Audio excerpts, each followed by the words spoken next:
Okay guys, this week's video is a little bit weird.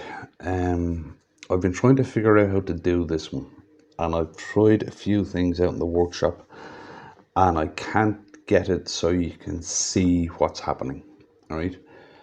What we're going to look at is mortices and tenons and the way you should do them, when you should do them, why you should do them, that kind of thing. Right? Okay, on the screen we have basically a piece of wood. Now, what we normally use as an easy way of understanding it is a bunch of straws, right? And they would be the fibers in the wood, right? Now, on one side of the screen there, you can see it goes yellow, brown, yellow, brown, yellow, brown, yellow, brown, right? That's fibers, right? Each one of those is a fiber, and then it just continues off going brown. I'm just explaining that to you so you know what you're looking at. As wood turners, we're visual learners. We learn by seeing rather than just by somebody telling us, right? Right, okay, we got the first one here. Now, this is end grain. I'm gonna go straight into end grain because it's the one I get asked about most, right? Now, hopefully you can see the cursor moving around there, right? Okay, we have an end grain blank here, right? And down here we have a chuck, right? Now, we're gonna go with a mortise first. Now, you should never actually put a mortise into end grain, and I'm gonna explain to you why, right? Okay.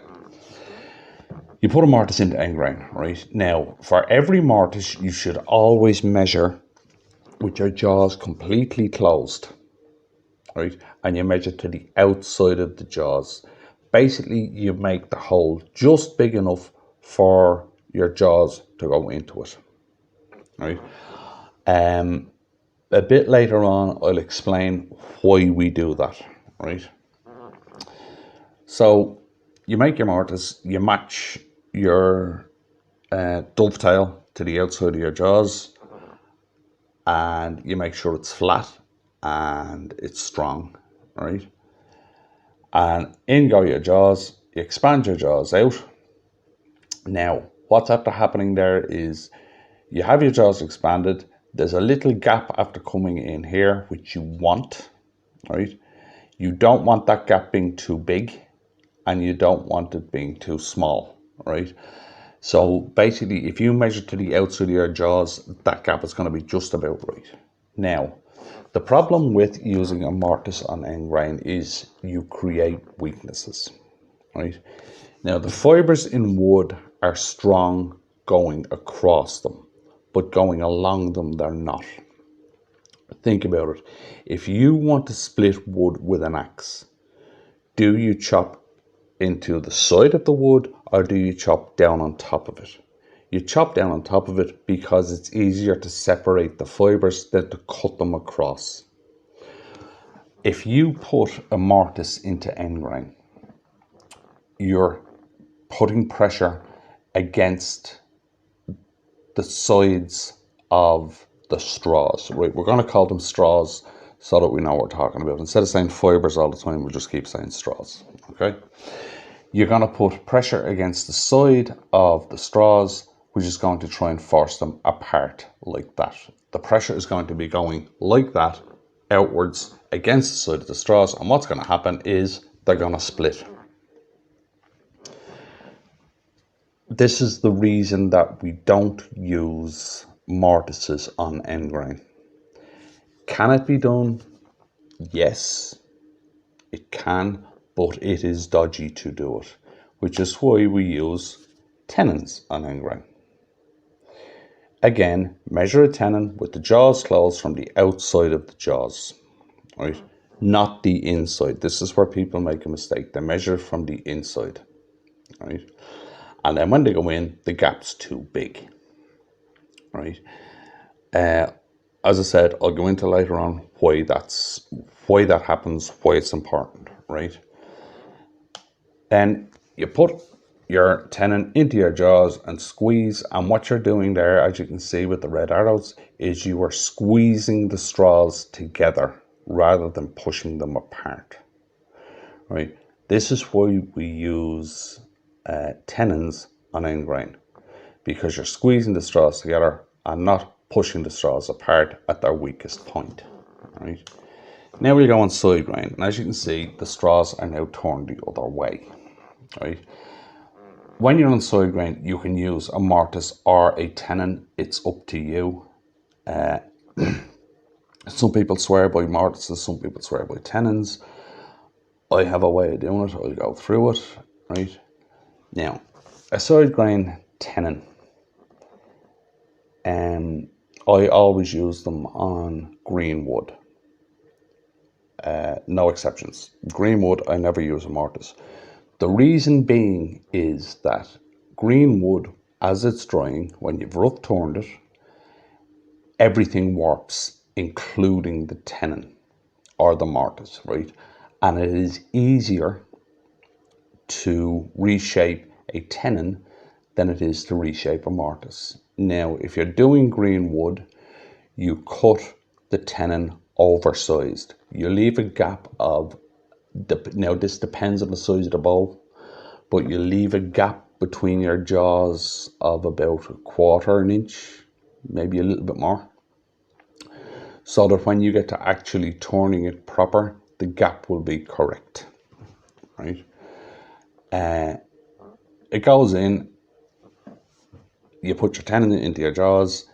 Is there a weakness? Yes, there is. You will hear people saying there is no weakness when you do this. There is. There's no such thing as a perfect way of anchoring wood.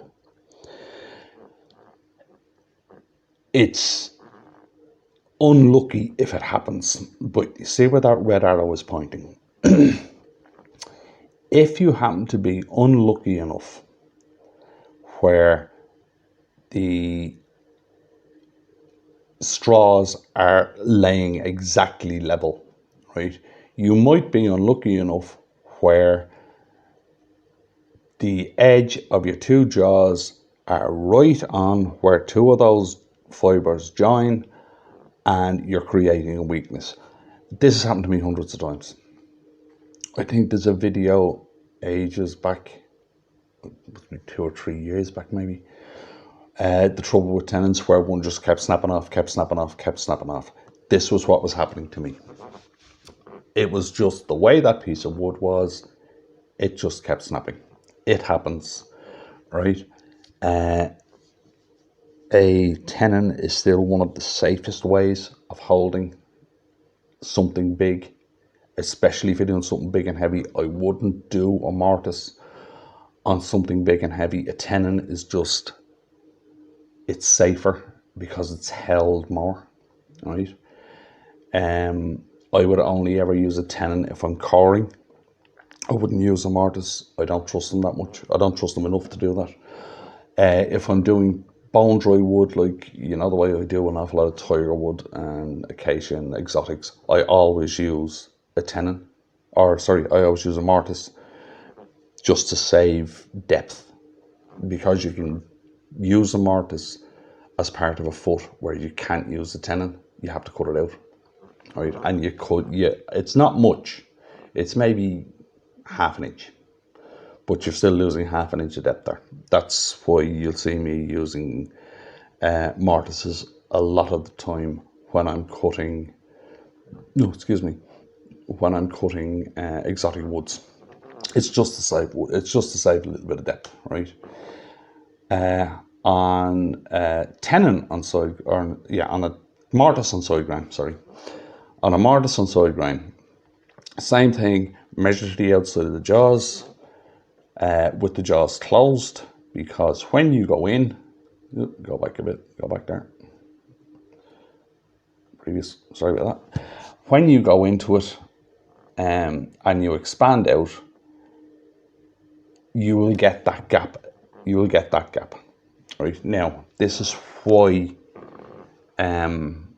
you always measure with your jaws completely closed and to the outside of the jaws, right? The way jaws are made, right, they're not made in the shape we use them, right? They are machined in a perfect circle, and then they're cut in 4. You can see there, the one on the left, the jaws are all close together, and it is not a circle, right? It's kind of a weird looking, I don't know what that shape is called actually, but it's like a circle that's been squashed in four corners, right? The reason for that is it's the width of the blade that they use to cut them has been taken out. Whereas the one on the right, you can see there's gaps in them and it is a circle. Okay, that top jaw is a little bit off in that, but you can see it's a circle compared to the other one, right? Now, all we've been talking about at the moment is jaws that have dovetails, right? There are more jaws than that, right? Here are three jaws that I have, right? These are all off my 2-inch. These are all 2-inch jaws, right? Number one is a dovetail jaw with a gripper on the end of it, right? What I've shown for Mortice and Tennons work fine on those jaws, right? Number two is a straight, or I believe Axminster call it a C-type jaw, right? Where the inside wall is straight, but as you can see, I have highlighted there, there's a tooth on it, right? That tooth is what grabs the wood. These jaws are very handy for repositioning stuff, right? You can kind of go a little bit off center and stuff on them, right? They're the jaws that I normally use, because you can just cut the tenons straight, right? Now, I don't know if Axminster recommend that you put a little groove in to grab that tooth. I do know that the Novas that I use, their recommendation is you let that tooth bite into the wood, right? Number three is your standard double dovetail jaw, and what I've gone through is exactly how that one's used, right? If anybody's got any more questions or they want to see this kind of stuff on a video, just tell me, right? If you got anything out of that, if you wouldn't mind leaving a like on the video, and we'll continue with this series for beginners. As I said, I've tried a few ways of showing this on a video. I was out there all week trying to get it right, and I couldn't get across visually what I was trying to say, so I decided this is probably the best way of doing it. As I said, if you wouldn't mind, click and like on the video, and I'll see you in the next one.